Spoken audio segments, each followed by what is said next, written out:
great. So tell us a little bit about the fight tomorrow. You're here sponsoring. Yeah, I'm excited about it. You know, Billy Dib versus his opponent Gradovich it's been a collaboration between me and Top Rank a lot. I've been able to make a good actual relationship with them through the communications of trying to make the Manny Pacquiao versus Floyd fight, and then the negotiations of acquiring Yororkis Gamboa from Top Rank. So, you know, after the communications got a little fuzzy between me and Floyd for a little while, I went back to communicating with Todd DeBoff and Bob Arum to make these actual events happen, and it's been pretty good since. Okay, growing up, you're a pretty good boxer yourself. Yeah, Junior Olympics. All right, y'all just heard that. 50 Cent basically admits that he's worked and now has a working relationship with Top Rank and Bob Arum. And if you understand 50 Cent's roster, it's basically, you know, Bob Arum's old roster. You know, well, Billy Dib isn't really a fighter that was under Bob Arum, but Yororkis Gamboa was.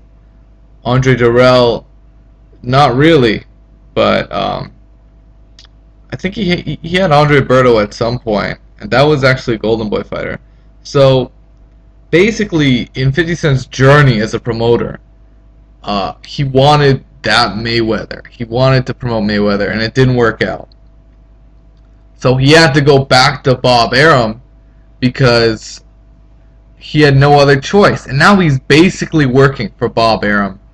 And this is the whole idea behind him going on First Take and saying that he ducked Mayweather, ducked Manny Pacquiao.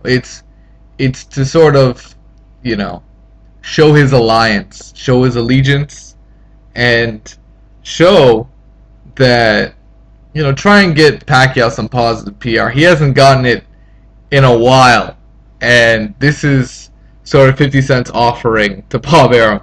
So, you know, let's hear the audio. Let's keep it going. Any regrets that you didn't stick with it a little longer? How would you characterize your relationship with Floyd? You guys have seemingly had some issues. It's who Floyd is. You know, like he'll just flip flop from time to time, and it's just who he is. Like his father was like around me. That he was the house trainer for the actual gym that we had. So Floyd, Roger trained him for about 17 years, and then he decided he wanted his father to train him. So Roger was around, and then he decided he wanted Roger back. So Roger's dead, and his father's back around. So it's like the growing pains of that friendship. If you're in a friendship with him, that's what do you consider yourself still friends with him? Yeah, I mean, well, if you're friends with someone, you got to accept their imperfections, right? You know, and Floyd is just one of those people who's going to flip-flop, and he got a lot going on emotionally, you know, coming from being incarcerated for him.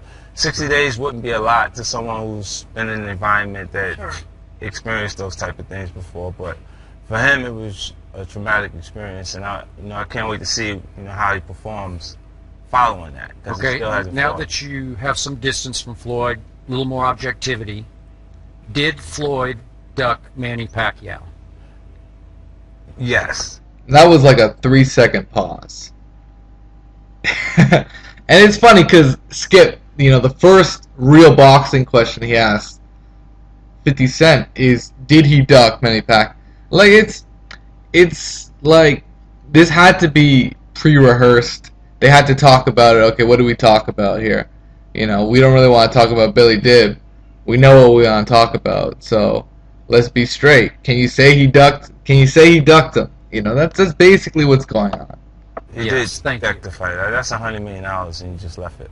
Why? Bullshit. He didn't want to take a drug test. Like, he knows this. He concentrates on how much someone else 5 years ago, he would say the opposite. Opposed to how much he's actually getting paid, and he can kind of see himself in a space that no one else sees him in.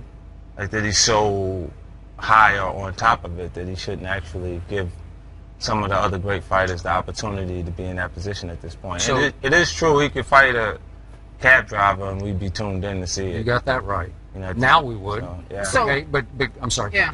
Going back 2 years ago when they're more in their primes. Right. How much did Floyd fear Pacquiao? Fear losing to him? Yeah, he's not afraid of Pacquiao or any fighter. I think it's more of him saying who do I have to fight? Like who's at this point, like it's more him sorting out who's the perfect opponent than him fighting the toughest fighter to fight. You know, I think when you go in the history books, it's you actually doing it a bit differently. This is more business and making the right financial decisions, and how do you stretch out how many wins. All right, 50 Cent goes on to say he would rather see Marquez versus Pacquiao rather than Floyd versus Pacquiao. And this is exactly what I mean. He is now on the Bob Arum payroll. And when you're on the Bob Arum payroll, you do not fucking talk bad about his fighters. You don't say, oh, I think Manny Pacquiao should be. You would never say that. Bernard Hopkins can go in there and say, yeah, Pacquiao should retire. 50 Cent's compromised right now. That's evident.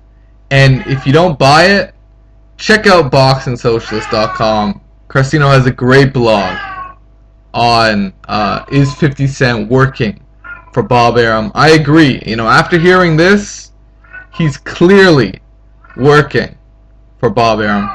And there you have it. It is what it is, guys. Peace out. Take care.